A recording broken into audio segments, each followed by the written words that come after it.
Welcome to the Parents at Work podcast, a podcast for parents who want to succeed at work while also raising children. My name is Lori Mihalich-Levin. I'm a healthcare lawyer, founder of a program called Mindful Return that helps employers to retain their new parent top talent, and I'm a mama to two wonderful redheaded boys. I'm joined today by my co-host and amazing husband, Jason Levin. Welcome, Jason. Well, thank you, Lori. My name is Jason Levin, or as I like to say, I'm Lori Mihalich-Levin's husband. I founded Ready, Set, Launch LLC 10 years ago, where I help executives make career and retirement transitions, get the promotion, and grow their professional services practice. So in this episode, we're picking up on our tradition of interviewing moms and dads in different industries and sectors. And this month, we are on a government relations and public affairs kick. So first, we have Clif Porter, who is the Senior Vice President of Government Relations at the American Healthcare Association and the National Center for Assisted Living, which represents more than 14,000 for and not-for-profit nursing homes, assisted living residences, and facilities for the care of people with intellectual and developmental disabilities. Clif is a native of Columbia, Maryland, and received his Bachelor of Science degree from the Medical College of Virginia, Virginia Commonwealth University in 1989, majoring in healthcare management. He has been married to Deborah for 31 years and has three children, Chanel, 29, Christian, 26, and Clifton, 23. He has served in various leadership positions within his local church and has been actively involved in several professional and community organizations. In addition to Clif, also joining us today is Jeff McNichols. Jeff recently joined the Partnership for Public Service to lead their new Alliance for Congress initiative, a new program committed to strengthening the institution of Congress to better serve the American public. Jeff's career in government affairs began in 2004 when he left the Navy to work as a congressional staffer. Subsequent opportunities took him to the Department of Defense and the Boston Consulting Group. Before joining the Alliance for Congress, he served as Director of Government Affairs for the National Commission on Military, National, and Public Service.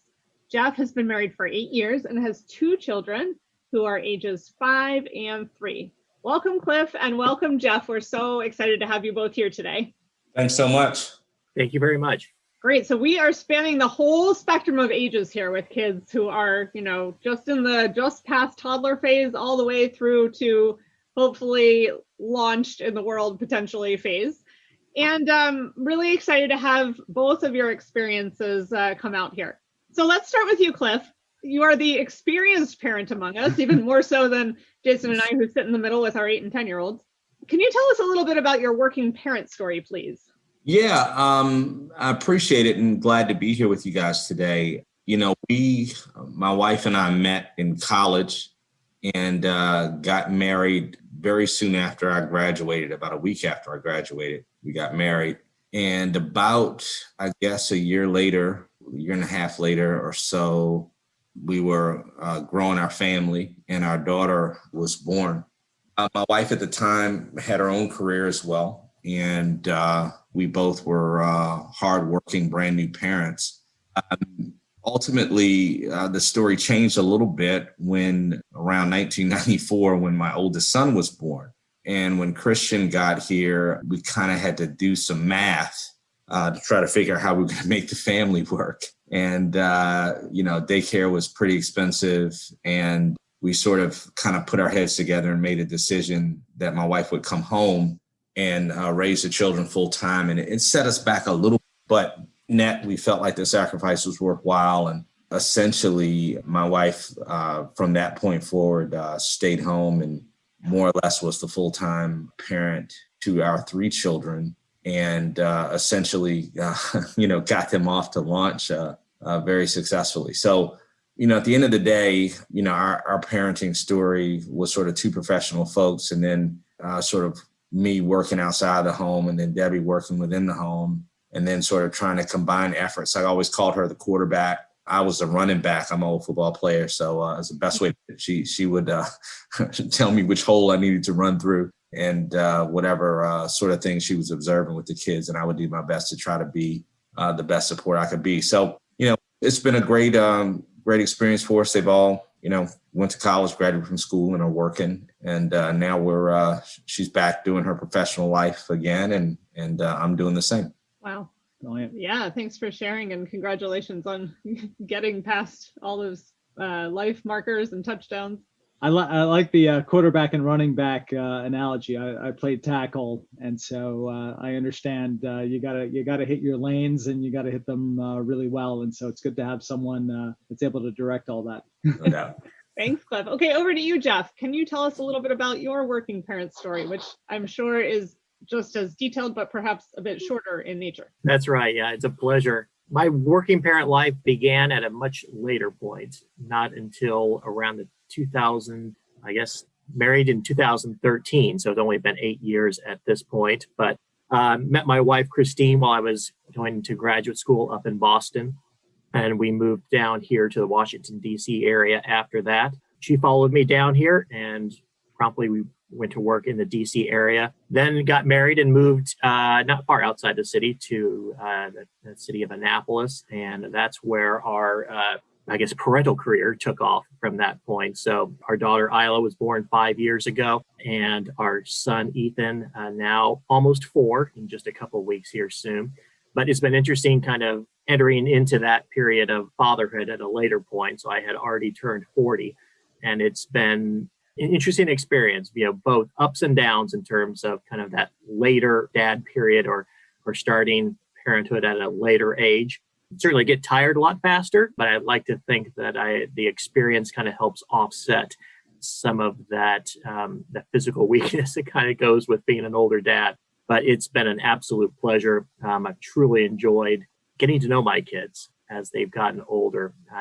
We've now reached that point where their personalities are shining through, and it's just been a real pleasure to get to know them as little human beings. And so couldn't imagine a better life now with a good, stable career, living in a place like Annapolis where we truly enjoy it, and then 2 kids just really adding to life. That's wonderful. Thank you, Jeff. I think I was maybe 31 when we had our oldest. And I remember even at that age of 31 thinking, oh my gosh, this is why people are meant to do it when they're 18. Like, I'm too tired. It made a lot more sense, biologically speaking. No, I really appreciate your reflections. And, you said you have a more stable career now than, when you were younger. And I'm curious to know what you think it's like to be a parent in the government relations space these days. And we'll start with you, Jeff, and then go back to you, Cliff. Yeah, I think like so many folks in the government relations space, I started off in some form of government service. And I'm kind of unique in that I've been in just about every stint you can possibly have as a federal civil servant, as a military officer, as a political appointee, and a congressional staffer. And it was good to get those experiences out of the way when I was younger, because I think that's what, some of the most difficult career aspects that I faced were when I was younger, working in jobs that demanded so much in terms of government service. My life as a young congressional staffer, frankly, would have been far more difficult if I had had kids. And so I'm thankful to have had those experiences at an early age, carry those experiences forward into my government affairs career now, and arrived at a point where my work-life balance is much friendlier and much more stable. And so I think having that government service at an earlier age has been beneficial in many ways, but particularly in the work-life balance that I now find myself with a family and 2 small kids. So for those that are probably going to be listening in that are not in the DC area, Jeff, why don't you give a little wind to what it's like to be a congressional staffer? Life as a congressional staffer is intense. So it used to be back when I was on the Hill in the late 2000s, the average stint was about 2 years. It's now gone down to about 18 months. And that's largely because of very low pay and very long working hours. We used to joke that it's a young person's game, and that remains largely true. Just so much is expected of a congressional staffer, so much is demanded in terms of time and the dedication to the job. There are certainly those who manage to carve out that niche, and manage to stay on the Hill for long careers. And I certainly envy those people. But for those who are congressional staffers working directly in a personal office for a member of Congress, it is a very intense lifestyle, but one I certainly recommend to those who are looking for that kind of challenge. Great. Cliff, over to you. What would you say that it's like to be a parent in the government relations industry? Yeah, it's interesting. I mean, everybody's story is different. And as I shared, my parenting journey started, I was 24 when my daughter was born. So I was a young man. And I, unlike a lot of government affairs folks, started sort of in a different phase, same industry, but I actually worked in the business that I represent. So I was first 15 years of my career, I was actually in nursing home operations. So I ran a facility and facilities, groups of them for that period of time. So the demands, that as well as a young man's game, that's for sure, because it's definitely, a lot of time on your feet and a lot of getting around, kind of inspecting what you expect kind of thing to make sure things are being done the way they need to be. So it was interesting, at least during that time, that while it was definitely a stressful and intense job at the time, traveling much. So, there wasn't overnight travel. You didn't have, I was coming home at night. And so the opportunity, while I may have been physically exhausted, at least, I was usually greeted by my boys wanting to wrestle and all those kinds of things. So, early in their lives, that was sort of the story. And then, it sort of shifted, right around, I guess, 2004-ish. And so at that time, my daughter, I guess, was in 9th grade, and I had a 6th and a 3rd grader. So in the government affairs side of the world, my travel schedule began to pick up relatively significantly. So I was away more.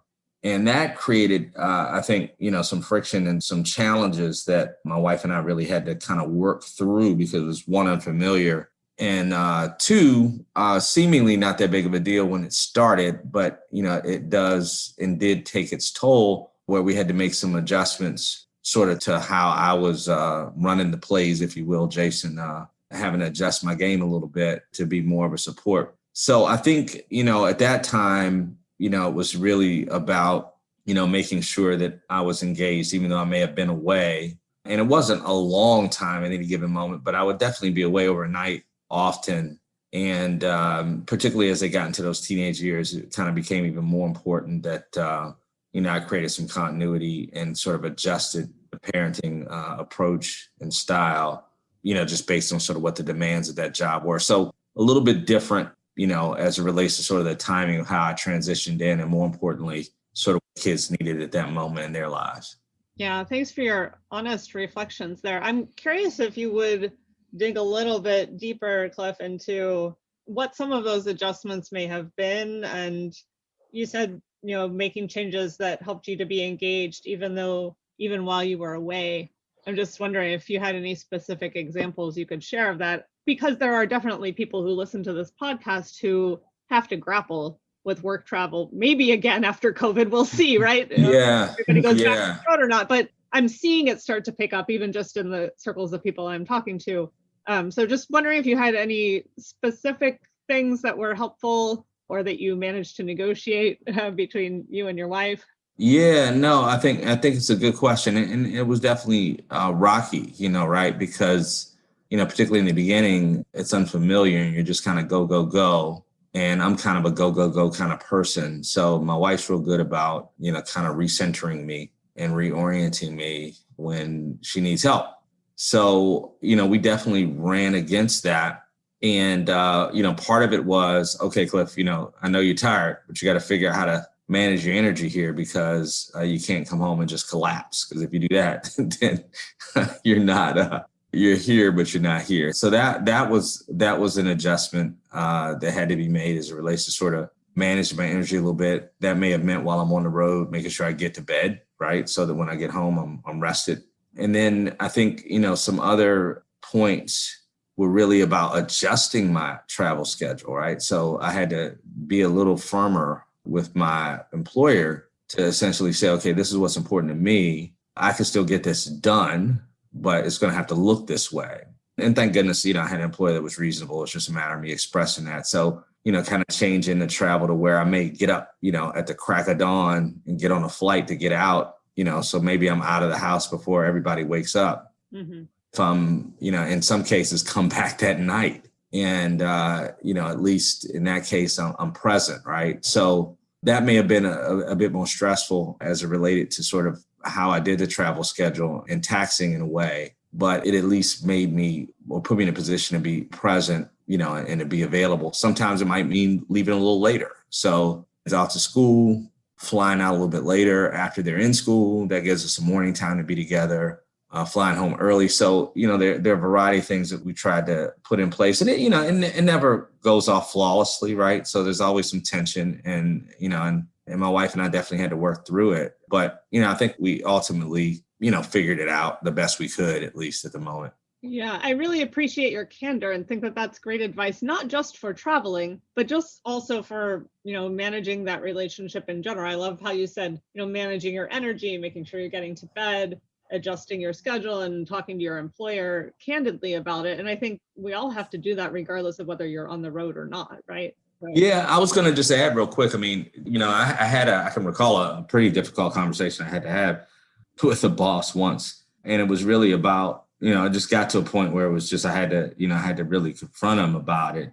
And it ended up working out, and there are other situations, anecdotally where particularly as, teenagers get on the scene, that's a whole different dynamic with teenage boys. My wife would laugh. She says, they need to hear a little bass tone around here on some issues. So, that again is another sort of technique. I think it's important really to listen to each other as you parent, because, as a mom, you can pick things up that sometimes we can't, and vice versa. So it's just important to keep an open dialogue. Yeah. Was there anything in particular that you thought helped that conversation with your boss to wind up in a good place? Yeah, I think it's just about really being honest. I mean, the particular, I think at the end of the day, most of the time, right, I think as professionals, we put probably unreasonable pressure on ourselves to where we want to just kind of work and not stand out. But, it's just important to speak up. And I think, once you get past that hesitation, you really are just in a position, because most of these folks that are in these leadership positions now that I'm in one, but you've had kids, you understand. It's not, anything but if you don't ever bring it up, then, I'm not going to come to you and say anything to you usually, because I'm busy doing my job. So, I think it's just a matter of really just kind of blowing away the myth and saying, okay, look, I need to go and talk to this person and explain where I am and what's going on in my house. And then just basically say, okay, here's my plan to still get it done. Mm-hmm. As it relates to the work side of this, but it's going to have to look a little different. And again, nobody reasonable, at least, is going to make an issue of that usually. I'm sure there are exceptions out there, but usually the problem's us. It's just not us taking the initiative to communicate. And I think that's the most important thing you can do. Cliff, you had said something really interesting where, you had gone through this evolution and negotiation with your employer as your kids were getting older, and now you're in a leadership position. How do you lead and manage your direct reports and your staff when they're becoming parents? And what are those conversations like? Yeah, no, that's a great question. And I try to pride myself in being pretty sensitive to that, having been through it. I do have employees that work with me that are young parents. And, I really just try to encourage them to focus on what's important and try to make sure that they understand that I get it. And I encourage them to communicate clearly about needs and that needs change, particularly as the kids get older. So, I try to create an environment for them where the communication around those kind of issues is very easy. And, at the end of the day, I just say to them, look, we're all here to get a job done. And particularly in the world that we live in now, where everything, so many things are virtual and there's so much technology. There's so many ways to get work done, unlike it, even when I was younger in the 90s, getting my career started. It's just so much more flexibility. So I think it's just setting a tone and letting folks know, that I've been there and done that, and obviously want to be supportive. And in doing so, it's, I must say, the folks, I'm really proud of the fact that at least in our department, we had the first employee parent leave, and they went for a great job opportunity, but they've been with us 10 years. And it's like the first time in my duration of 9 years in my job that I've lost anybody. And, I lost her for good reason, because she got a great opportunity. So I like to think that, to some degree, creating that environment also cultivates sort of the longevity and the stability that you want, if people feel comfortable that their family life can be considered. No doubt about it. Yeah, we hear all the time that people's managers and what their attitudes are around family makes or breaks somebody's experience with parental leave, with being able to stick around an organization, to be sure. So let's pivot to another question, and this one's for Jeff. So Jeff, at the place that you're at, what workplace supports did you find particularly helpful as you became a working parent? It's interesting because having just now started with a nonprofit, I actually did so just recently in the midst of the pandemic. And so onboarding was very different than for any other job that I've ever undertaken. I actually haven't been into the office a single time yet in my new job. I haven't met any of my colleagues or even any of those who work above me yet, which adds, an interesting layer to everything, in terms of starting a new job.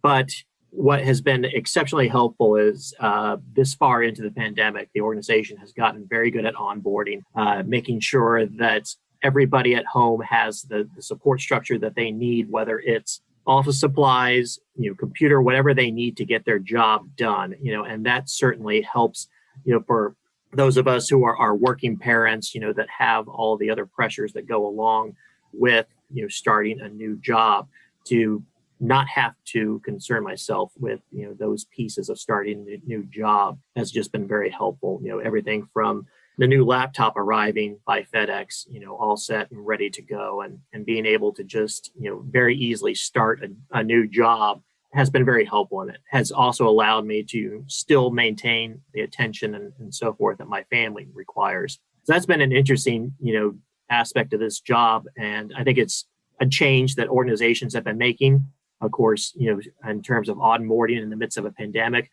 but also just understanding what their employees need in order to get their job done. And I think as a working parent, most of those needs are very similar to others, but there are a few others that have been helpful that they've been able to accommodate.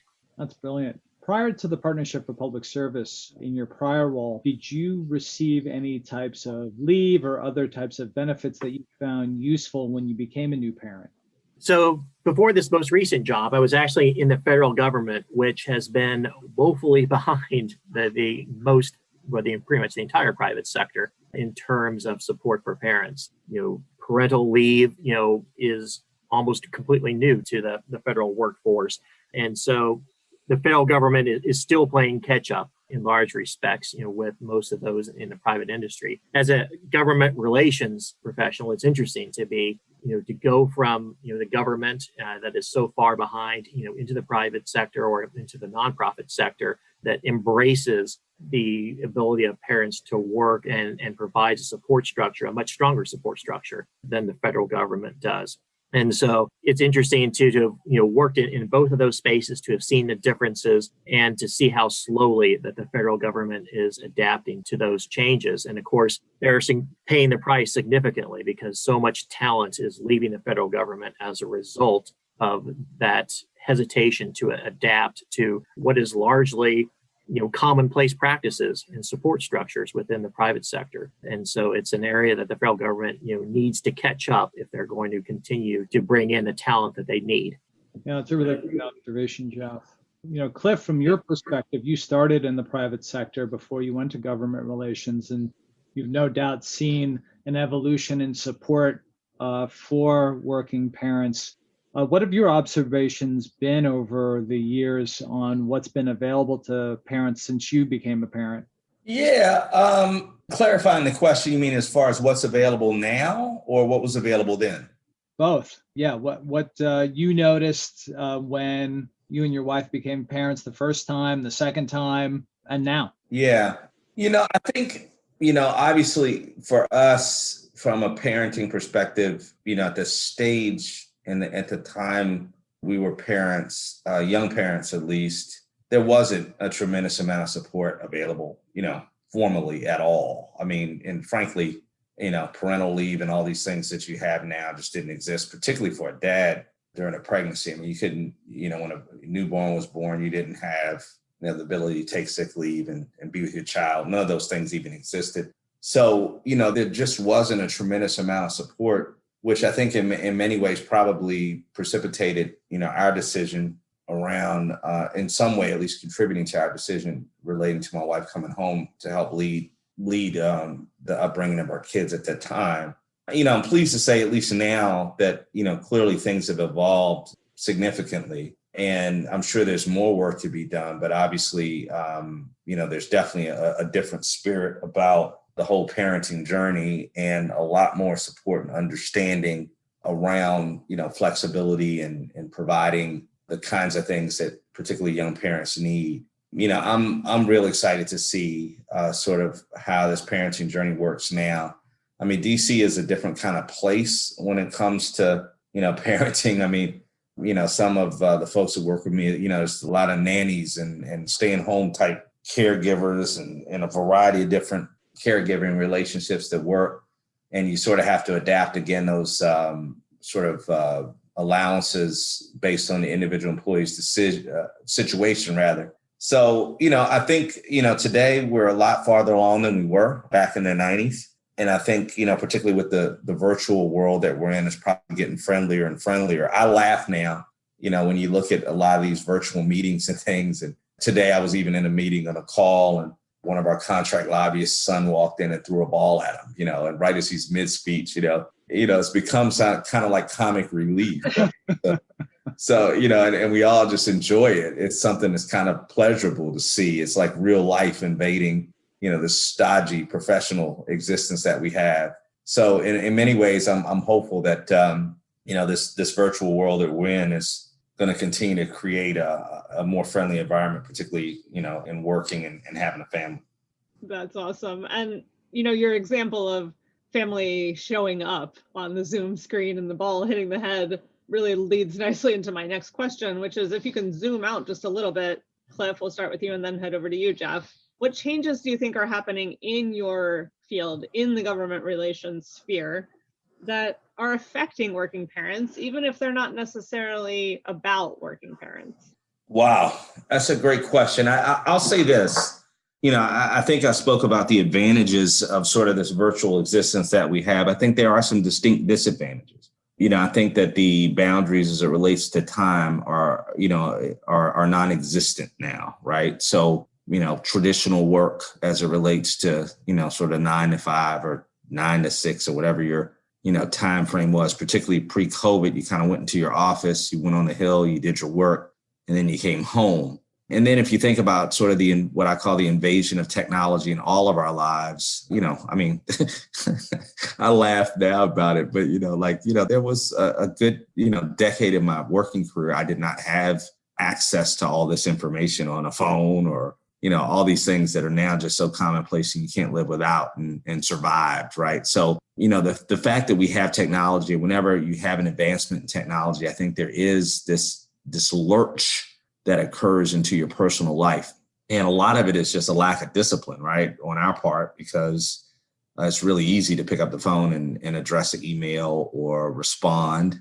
And, clearly, if you have a supervisor, or in my case, where you have members, I'm with an association. So you're dealing with, 4 different time zones, right? You got folks that need an answer to something now, and it might be 3:00 their time, but it's dinner time, your time.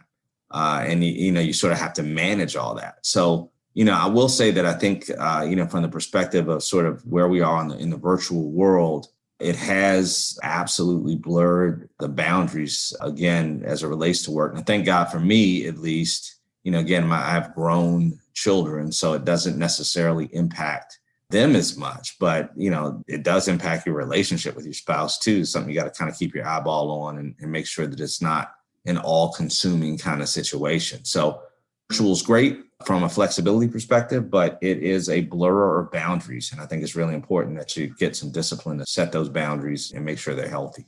So important. I love those reflections, Clif. And let's not blame ourselves entirely, because we are using the devices in the way that they were intended to be used, right? Which is to capture our attention at all times. I'm thinking of some of Cal Newport's work around how addictive these technologies really are. But really appreciate your reflections there. Jeff, over to you. Are there any changes that you think are happening in government relations that end up affecting working parents? Yeah, I would just echo what Clif had to say. This kind of merger of working life with real life, has definitely had an impact.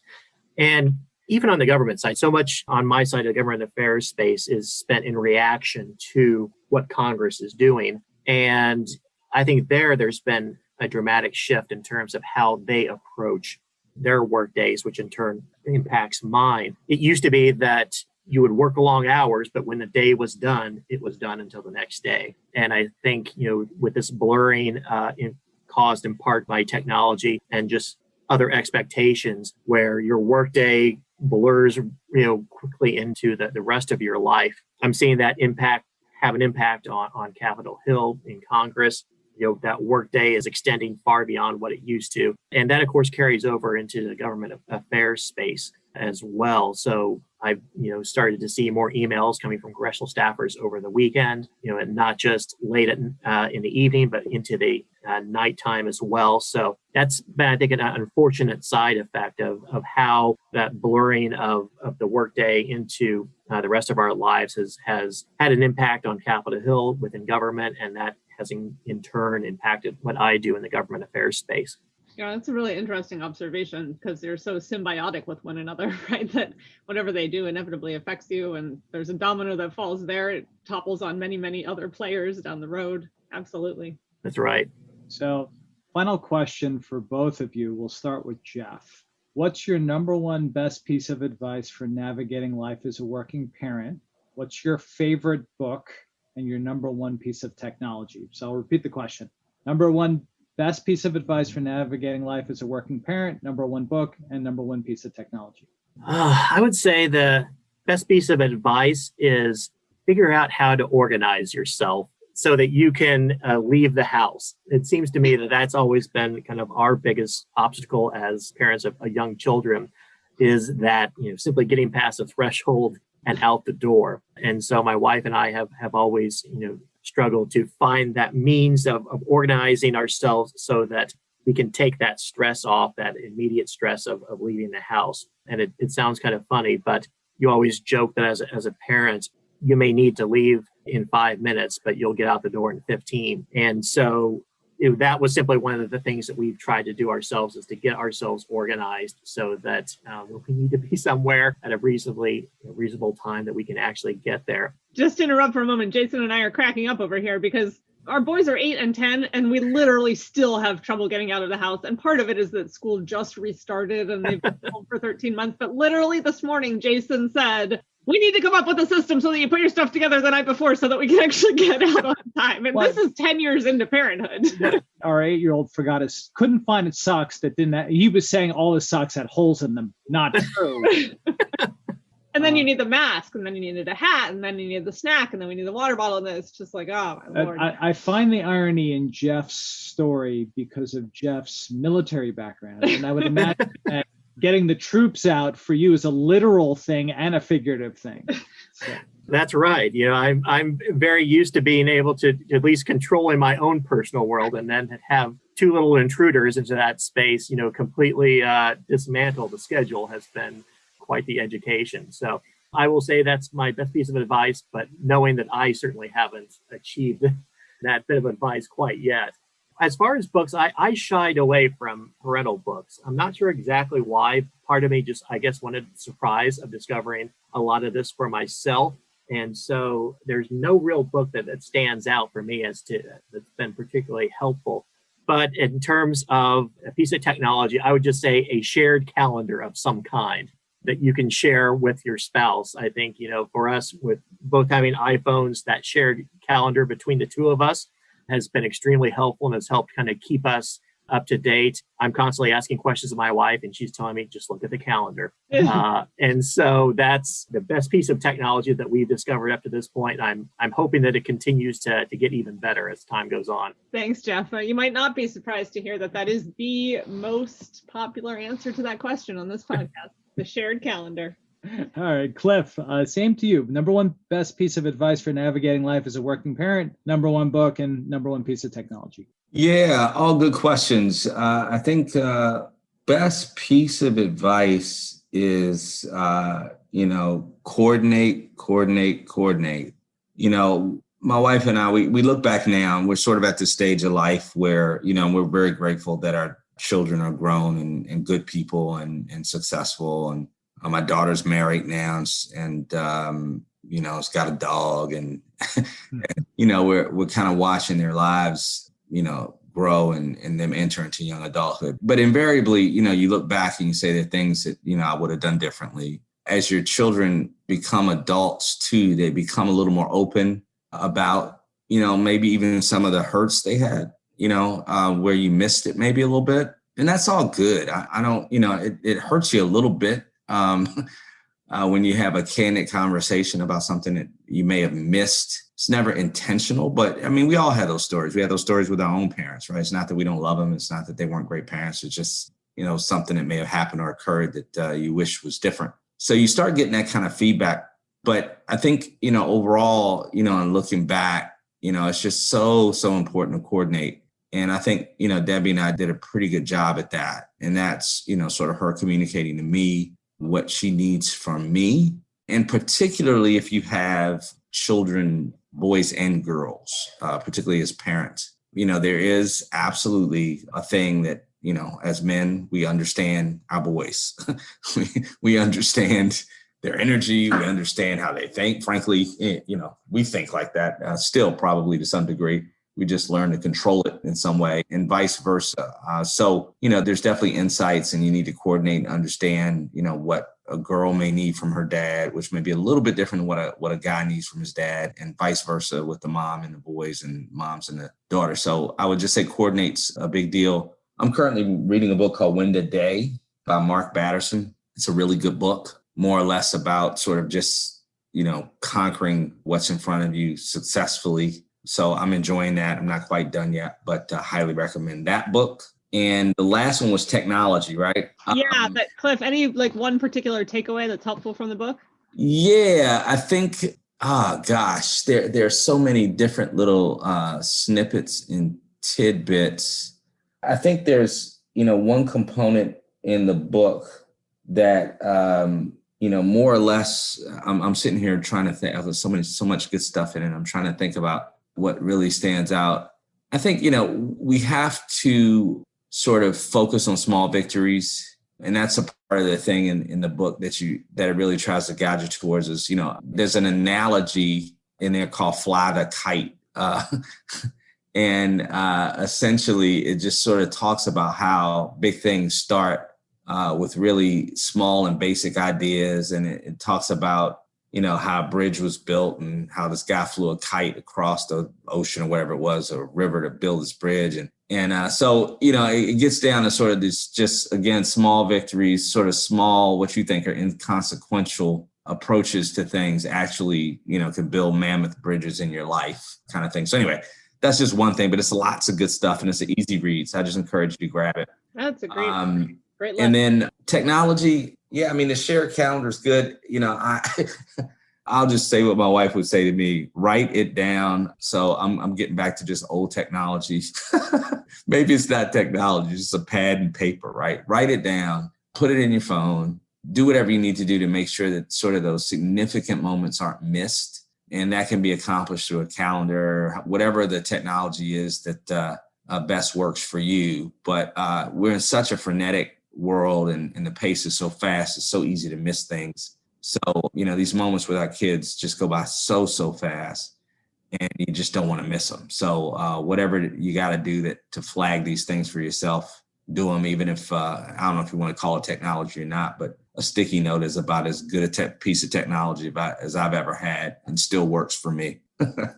Clif, you and I are kindred spirits. Pen and paper is still one of my favorite pieces of technology. And we talk about calendars. I do use online calendars, but I still keep a paper calendar. So. And then Jason and I coordinate the paper calendar with my online calendar every Saturday night. So indeed. Well, thank you both so much for being here today. This is a really fantastic conversation. Lots of really great insights. And in terms of declaring small victories, I'll declare it a victory that 4 working parents got on a call at the same time and managed to make it happen on a weekday during COVID. Thank you both for being here. Thanks, Jeff. Thanks, Clif. Thank you, Clif. Thank you both. Enjoyed it. Thank you so much. It was a pleasure. Great. Thanks so much, everybody, for joining the Parents at Work podcast. If you enjoyed this conversation, please share it with another parent who you think might find it helpful, and head on over to wherever you watch your podcast and give us a quick review. Thanks again for joining. This is Lori Mihalich-Levin. I was joined by Jason Levin. And we'll talk to you next time.